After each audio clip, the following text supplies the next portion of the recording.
Hi, everyone. My name is Mark Bertin, and I'm a developmental pediatrician from the New York area.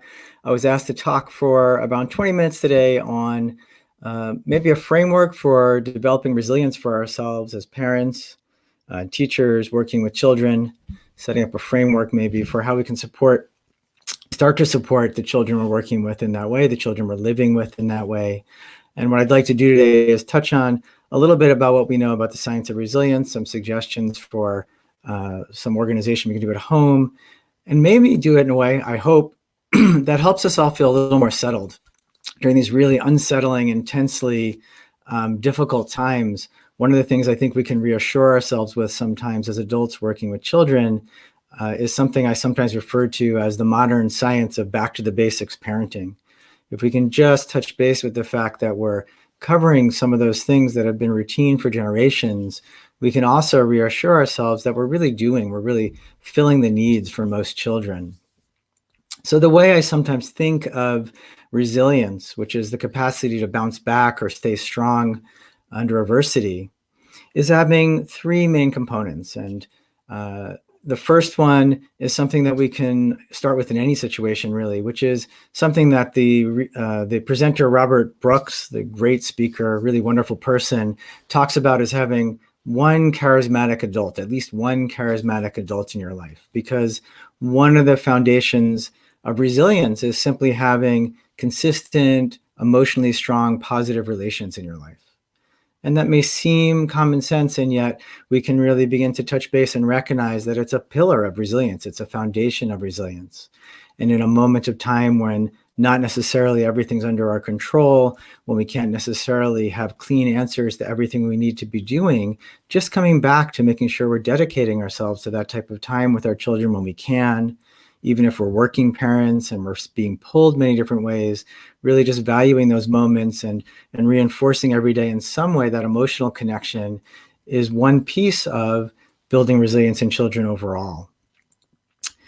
And then a second aspect of resilience overall is looking at using our effort well.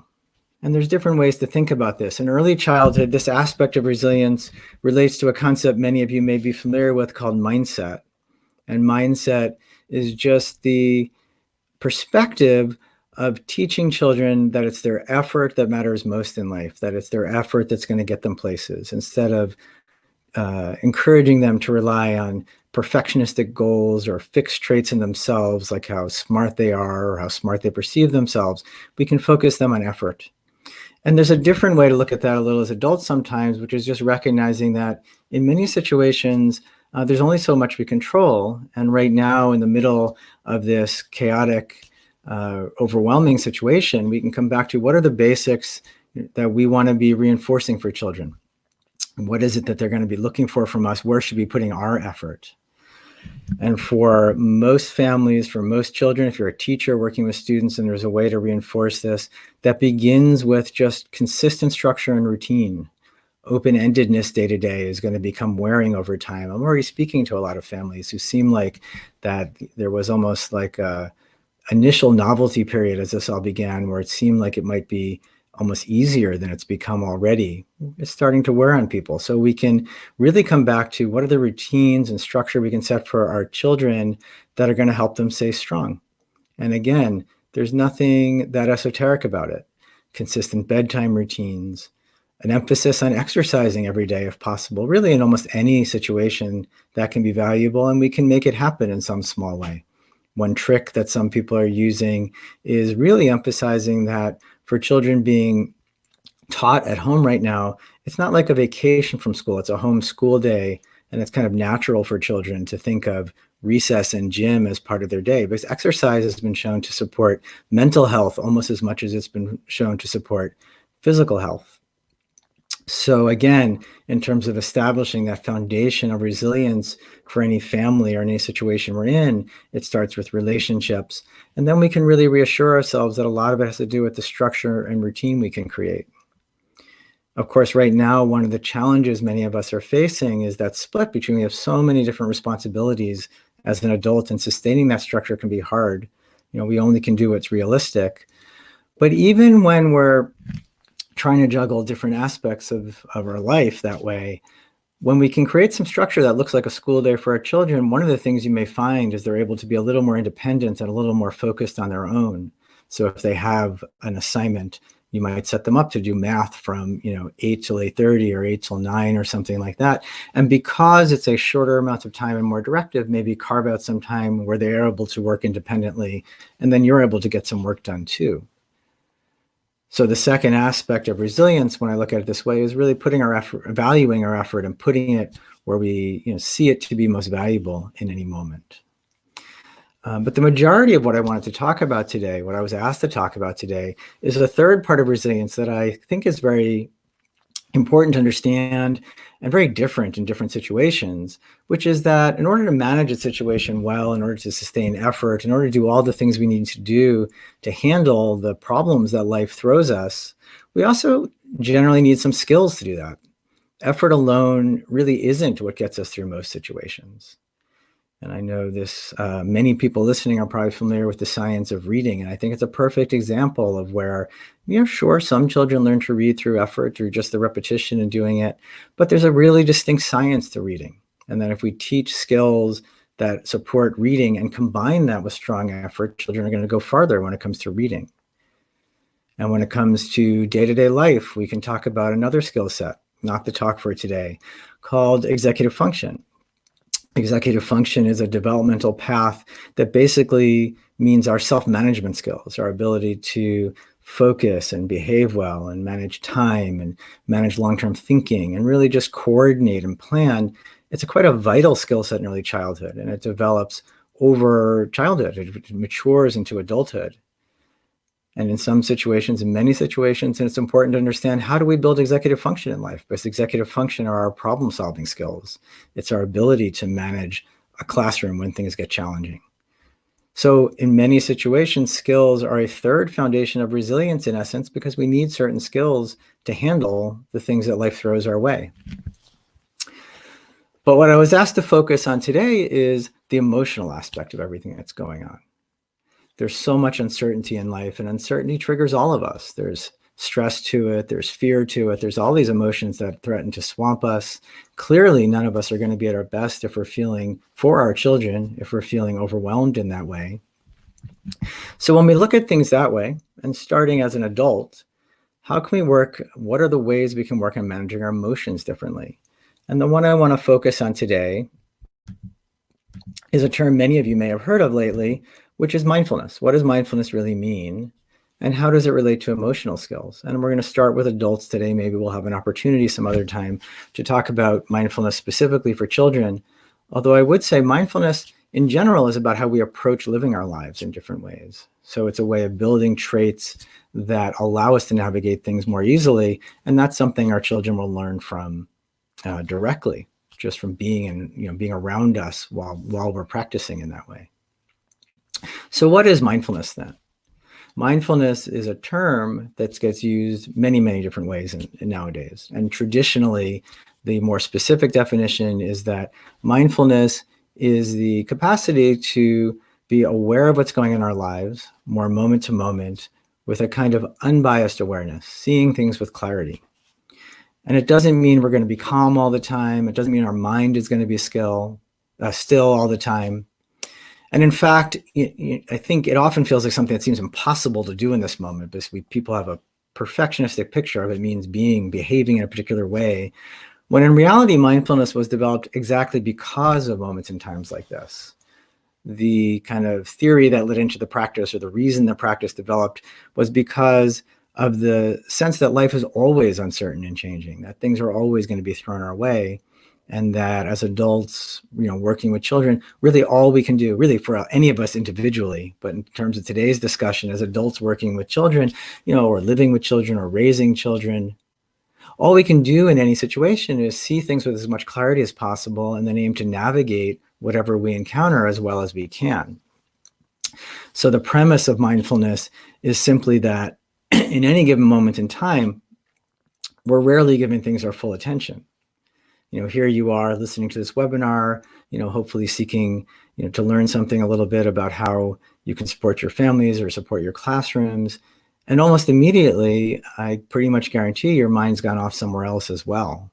Something I said triggered something in you that was, exciting, and maybe something you want to think about doing, or something triggered you in a different way. And, you found it, off base in some way, or you got distracted, and your mind goes off all over the place.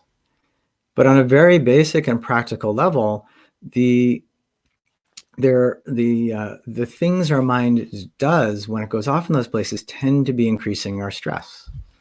So that things are happening right here in front of us, and hopefully in a very non-cliched way. There's value to just seeing them clearly, seeing that this is what's going on. And then at the same time, our mind may be taking us into lots of fear of the future. It's like almost a train we get on where our mind goes zipping off, and now we have a stressful situation that we're also projecting forward. Or our mind gets caught up in regrets and challenges and difficulties that happened in the past and just sits there. And again, there's nuances to this. Of course, it's useful to learn from our experience, but maybe we get caught up in that too much.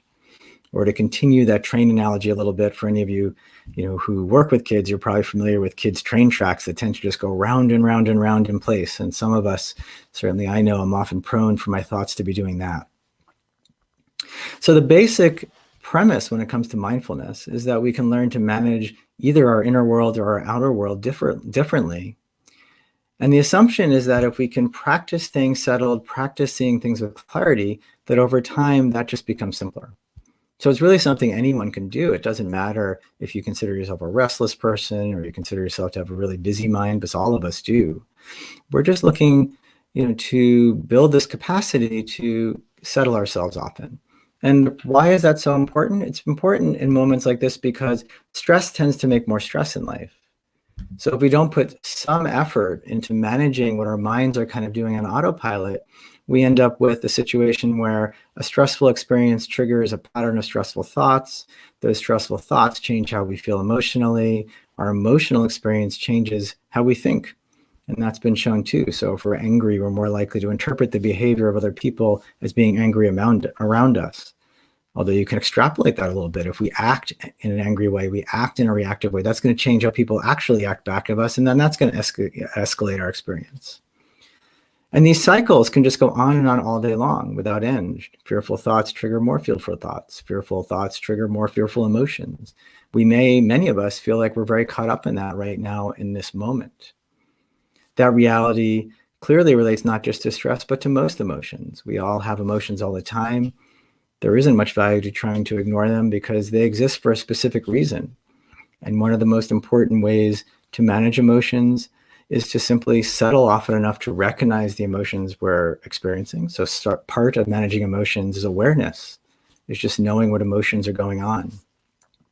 There's been a little research around stress management, for example, which showed that one of the ways people who are really skilled at managing stress manage their stress is by being so aware of the initial signs of stress, the initial signs like your palms getting a little sweaty or your heart rate going up a little bit, that they actually manage it by catching it earlier. It's not that they're so much better at managing stress once they feel caught up in it. It's just to catch themselves early. So with stress, with emotion, with anxiety, one of the things we can do is through this practice of mindfulness, catch ourselves maybe multiple times during the day and just settle again. It's almost like you can picture a snow globe. We can let things clarify a little bit. Because really mindfulness is meant to be very purposeful. The intention is because we're able to settle, because we're able to get out of stress and reactivity, because we're able to see our emotional experience with more clarity, we can kind of break out of the autopilot and reactivity and the escalation, and then hopefully through settling on a more practical level, see moment to moment what's the most skillful thing we need to be doing or not doing to help manage any particular situation. So I guess I'll just mention that's another very common cliche, is that mindfulness is meant to be kind of passive acceptance of everything that's going on. Because that's not true either. Sometimes when we pause and settle and see with clarity, there's something very distinct we need to be doing that we hadn't noticed we should be doing before. So mindfulness is just that sense of open awareness of it all. Open awareness, this is what actually is going on in my experience right now. And then maybe catching ourselves and settling so that we're acting or choosing not to act with intention. And that's the bigger practice. Now, how does that develop? There's a couple of things to consider in terms of getting started with mindfulness. And that's always, I think, the most useful thing. There's a basic teaching point around mindfulness, which I think is quite important, which is there's nothing I can say that really matters unless somebody listening believes it. It clicks in some way. They make it real for themselves in everyday life. Mindfulness is something that's meant to be very useful in day-to-day, but only is going to work if you believe it's valuable in some way, if it makes sense to you. So the practice of mindfulness has a couple of different approaches. The basic one that many of you may have heard of is a style of meditation where we focus usually on physical aspects of our experience initially. There's way more we can do with it, but the starting point is often that. And that's meant to be very concrete. We're not trying to do anything unusual. It's simply that physical sensation our body makes with each breath, or the physical sensation of sounds, listening to sounds in the environment, is something that is concrete and right here.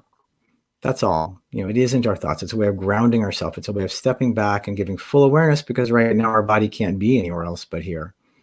So we can focus for a few moments on that. And that's a practice that, if we do it regularly, begins to train the brain. There's a concept in neuroscience now called neuroplasticity, which is that our brain trains itself based on experience. And you might think, I see someone's posted a question about the news, and I'll come back to it in the question and answer in just a moment. But you might just think, like, what are we training in our brains if we overly immerse ourselves in reactive news all the time? And what are we training in our brains if instead we do something that we find more restorative or healthy? Getting outside or meditating or exercising, use that same time in a way that may train our brain down a totally different path. So the basic practice of mindfulness is meant to be more like an exercise program, which through repetition over time builds these traits so that they become more familiar in everyday life. And then as we become familiar with mindfulness, we can certainly use that same concept in small ways throughout the day to settle ourselves.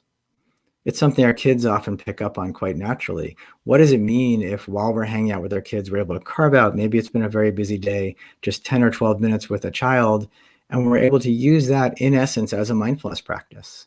I'm going to give my full attention to these next few minutes, and when I notice my thoughts caught up in work or caught up anywhere else, I'm just going to catch myself and come back. So for a short session like this, I'm not going to be able to lead us in a longer mindfulness practice. But one thing we can do together is just a few breaths of that. And whether you've never done it before or whether you've done it often, there's just an opportunity to catch yourself wherever you are. And as you're listening, you might begin to notice that there is a physical sensation to each breath. There's nothing you need to do special about it. There's nothing you're trying to change. Just each time you take a breath, there's a little rise and fall of your body.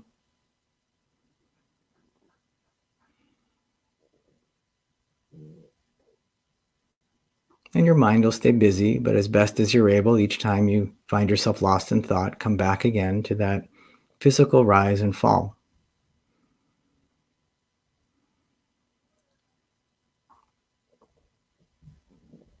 And one short practice that's accessible throughout anybody's day is see what it's like to count the next 10 breaths. Breathing in 1 and breathing out 1.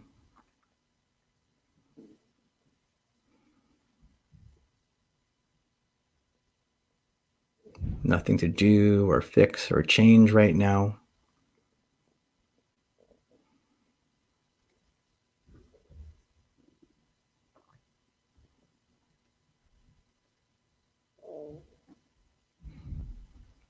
And letting go of that practice now, wherever you are in your counting, and just realizing that that's something we can do really at any point during the day. And there's many different techniques, but an ongoing practice allows that ability to catch ourselves and settle and maybe see with a little more clarity what we can bring to the situation around us, what we can bring to a challenge, what we can bring to our family. And when you look at working with mindfulness in kids, it almost always starts with adults. There's a lot that children can learn just from watching you approach different situations in different ways. There's a lot of wisdom to be found as a parent in staying settled more often and seeing with clarity more often. So one thing you can trust in is that your ability to commit to a practice because you think it sounds like the right idea is probably far easier and far more directly under your control than trying to jump immediately to teaching children. I love teaching children mindfulness. I love teaching children in general. And yet the beginning starting point is often going to be your practice. Just get started with it. In this moment in time, can you carve out for yourself whatever it takes to take care of yourself? And that hopefully can include mindfulness. One great small piece of advice I got going into medical school, which I may overuse if anything, is simply find one thing that keeps you sane. Find one thing that keeps you grounded. And no matter how crazy things get, don't let go of it. It can be a sport. It can be a hobby. It can be a person you like talking to. But make sure you value your own resilience enough to stay at your best for your family more often without judging yourself for the fact that that's going to be imperfect too. And then we get lost for a while and we get reactive and we get down for some reason and we come back and we redirect ourselves. And mindfulness practice can certainly help make that more sustainable over time. And really, perhaps most importantly, as I end, and then we'll take some questions, is just that recognition that while so much is out of control in this moment, if we can ground ourselves in what we know best, in what common sense wisdom sort of backed up by the science of child development suggests is going to help navigate us all through this, really challenging stretch in time. Focusing on just solid relationships, healthy routines, maybe focusing on building some of those skills that help us manage some of the stress and challenge around this is what's going to keep us all together until we can find ourselves on the other side of this really difficult moment in time. So I appreciate everyone who's taken the opportunity to listen to this. I'm going to open it up to questions now, and I hope some people found some value in some of that. So thank you all again. And I'm going to switch over now to the questions and see what's come up. So one of the questions that came up is I mentioned a term at the beginning of this called executive function. And I'm noticing, by the way, that my screen's bouncing a little bit because I'm not in my usual workstation. So everything's a little different than usual. My table isn't quite as stable as it normally is. So we all have to be flexible about things like that right now, too. So the question came up about a term that I mentioned at the beginning of all this, and that term is executive function. So what is executive function and how do you develop them over time? So executive function is a relatively new concept in child development, and one that we are only beginning to understand as a developmental path that unfolds over time. Executive function skills, as I mentioned, are a very wide-ranging skill set that has to do with self-management. So it means your ability to handle anything that requires kind of coordination and planning. Almost anything you can put the word management to involves executive function. You have to manage your attention, manage your behavior, manage emotions, manage time.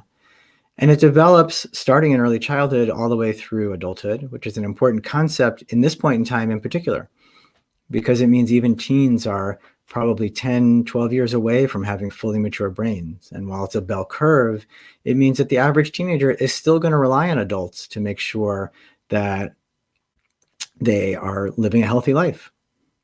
I've spoken to several parents whose teens have practically flipped their lifestyle right now, where they're up all nights on social media and then during the day sleeping in essence. So even teens, we can look at it almost as like setting up a self-container. They need a lot of opportunity for independence and learning from mistakes. And then there just has to be a boundary to what we know is best as a family. And the way we develop executive function changes by different age, but we expect different things at different ages. In early childhood, again, it can be a reassuring thing to know at this moment, but in very early childhood, like preschool to early school age, a lot of executive function develops just out of free play. So if we want to be supporting our children around school, for example, play may be an important part of that, because executive function is so important at school.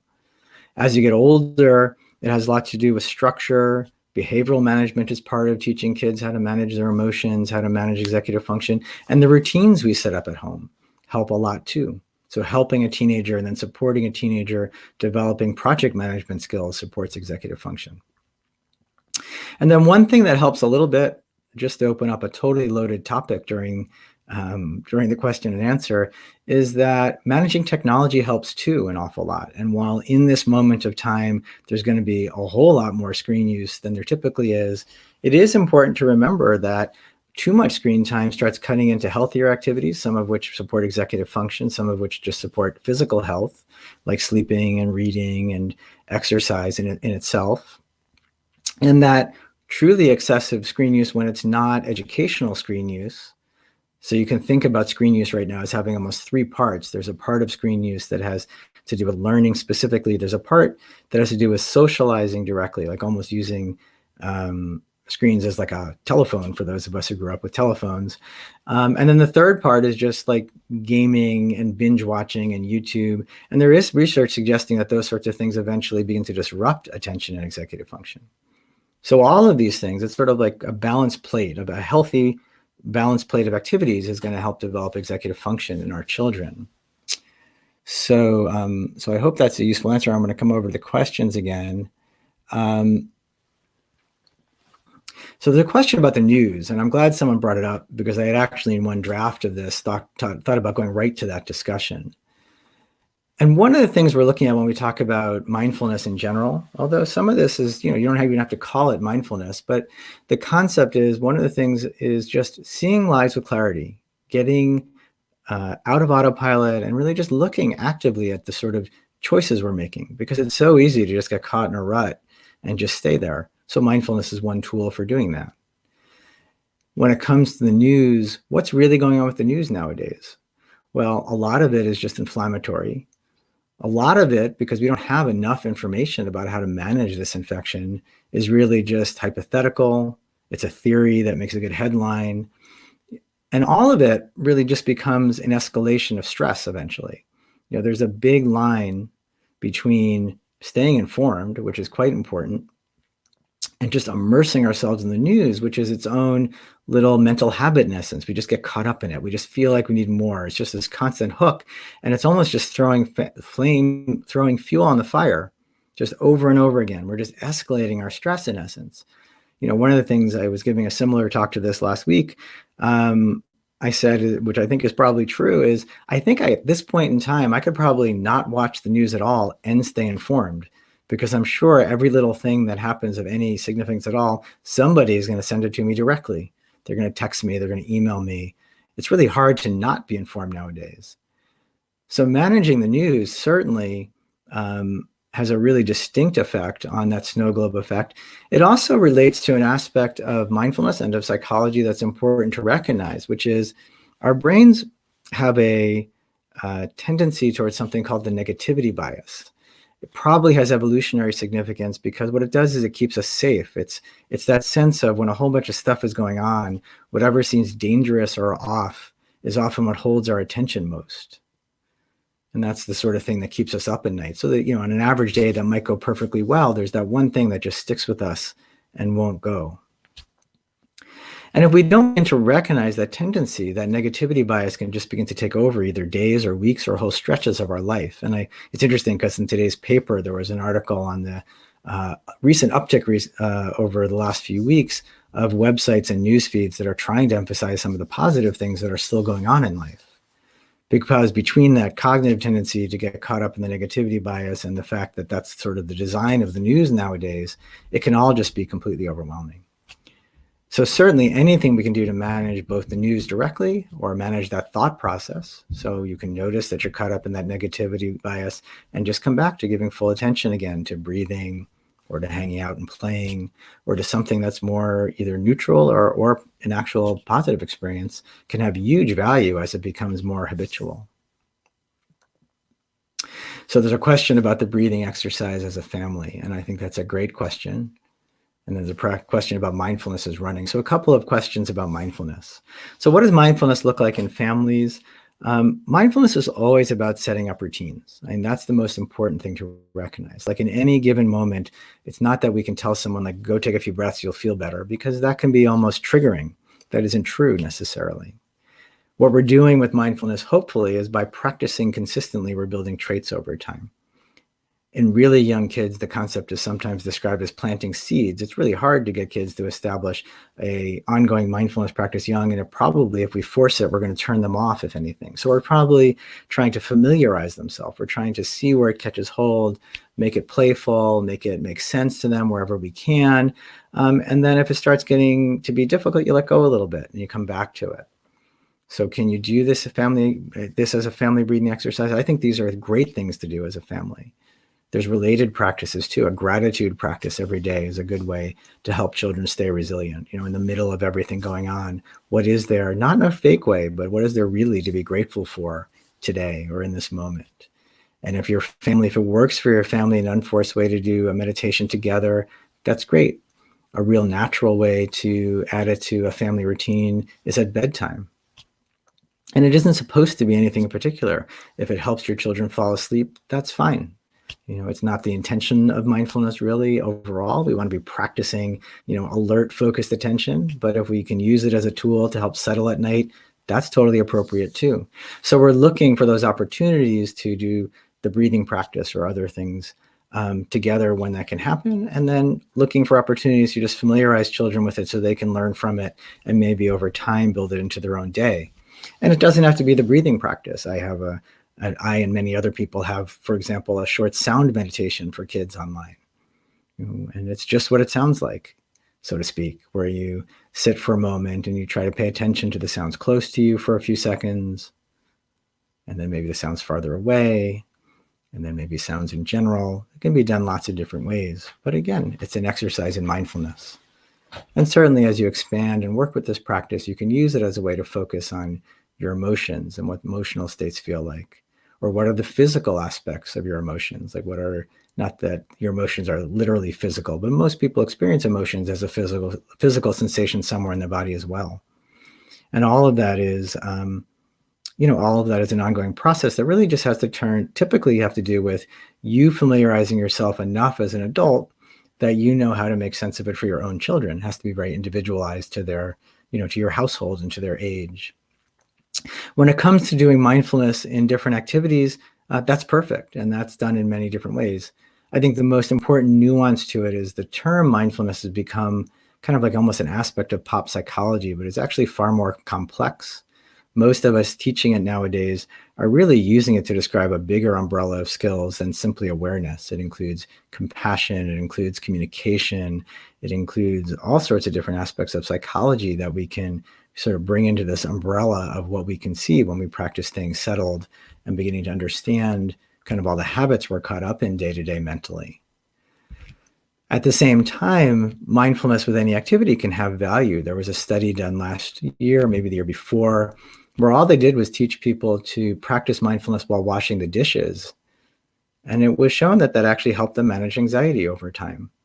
And it's just as straightforward as it sounds. You can either do the dishes while still caught up in the fear of everything that's going on, or you can do the dishes and in essence, give yourself a mental break. Focus on the feeling of the hot water, the feeling of the soap, the feeling of just exactly what's going on, and let your mind settle for those 5 or 6 minutes of washing the dishes. And when it comes to running, mindfulness is often brought to movement practice. Walking is a common way of exploring mindfulness. It can be done indoors, it can be done outdoors. It's quite safe to do in any situation. I've seen it led in New York City because there's probably no better place to be fully aware than on the streets of New York City of everything that's going on around you. And it's that same concept if it's meant to be unforced, but you can be walking a few blocks or going up a few stairs in the hospital or walking to the store, while totally caught up in distraction, totally caught up in stress and anxiety. Or you can bring full awareness to that activity you're doing. And running is a perfectly useful activity to practice mindfulness. I'm a runner, and I can really tell the difference between days where I go for a run and something has me so caught up that by the time I'm done, I don't even notice. I couldn't tell you what happened on the run. I spent the whole thing lost in my head. It wasn't really all that mentally relaxing at all. Or if I remind myself, like this question is suggesting, you can practice awareness while you're jogging, which just means aim to give full attention to that experience in a natural way. This is what's going on right now. I'm out in the woods. I'm on the streets of New York. I'm on the streets of San Francisco, wherever you are. And there I am, I'm running, and this is what it's like. And that's really all it's meant to be. We're not trying to change things. So, so a few different questions here, a couple more on mindfulness. And then I'm just going to try to summarize them a little bit. We have about 5 minutes left. I'll try to get through all these questions. So one of the questions is there a causal relationship between stress and impulsiveness or hyperactivity? And the answer is, I would say not directly, but tangentially, in that stress can trigger almost any types of behaviors in kids, so that it's an exacerbator of whatever difficulties they might be having. It can create its own difficulties. I mean, one of the things to recognize, many of us have probably experienced this, is one of the most common endpoints of stress and anxiety in children is anger and tantrums, or oppositional behavior even. So that stress and anxiety can trigger all sorts of different behaviors, including acting impulsively, hyperactivity, just because it leads to, that overall level of agitation and reactivity, just like we're talking about in adults. When we're caught up in stress, we're kind of in fight or flight mode. Our brains are not thinking so clearly. Almost by nature, fight or flight mode is about survival. So we're not meant to be nuanced in our behavior when we're in fight or flight mode. That's why the practice of mindfulness can bring such wisdom to being a parent, because if we just can get out of fight or flight mode long enough, we're going to be able to see what we need to do more often. So stress doesn't necessarily cause impulsiveness or hyperactivity specifically, but certainly can exacerbate all sorts of behavioral challenges in children. And the next question I see is, when can a child start to learn mindfulness routines? And the answer is almost any age, really. I mean, culturally, it's introduced at different ages, but many people are teaching it really down to preschool age right now in different ways. And that's because mindfulness is a really broad skill set. I mean, you can almost bring into it that any discussion that helps with children developing emotional awareness is in essence a mindfulness practice. But when you look at teaching really, really young children mindfulness, it involves just making it natural, making it make sense to them developmentally. So for example, one practice that's sometimes done is having children place a favorite stuffed animal on their belly, and then to lie there and try to rock that stuffed animal to sleep. And that's more or less the whole instruction. And what you can picture while they're doing that is, in essence, they're being guided to give their attention to that physical sensation of breathing again. And over time, that can help them learn to settle. I've also taught that in a way that really can be used almost in the moment once children become familiar with it. I mean, one subtlety of this is if you try to teach someone a mindfulness practice in the middle of a moment when they're totally flipped out, it's very hard to learn anything new in that moment. But if they're familiar with it, there's a practice where you can have them pretend to blow on your fingers, young children, and just pretend to blow on their fingers like they're blowing on candles slowly and then off and then you can do the same thing. I'm doing it a little too quickly now, but after your fingers are up, they can blow the candles out again. And what you find is that if you think about what's going on mentally there, almost by accident, you have a young child who's in the middle of getting upset or is upset. What's that being triggered by? It's being triggered by a lot of thinking, a lot of thoughts, a lot of agitation. And then by looking at looking at that little practice, they're switching their awareness, they're switching their attention away from what's causing them agitation and maybe settling down again. And then I think I have time for both of the last two questions that have now come up.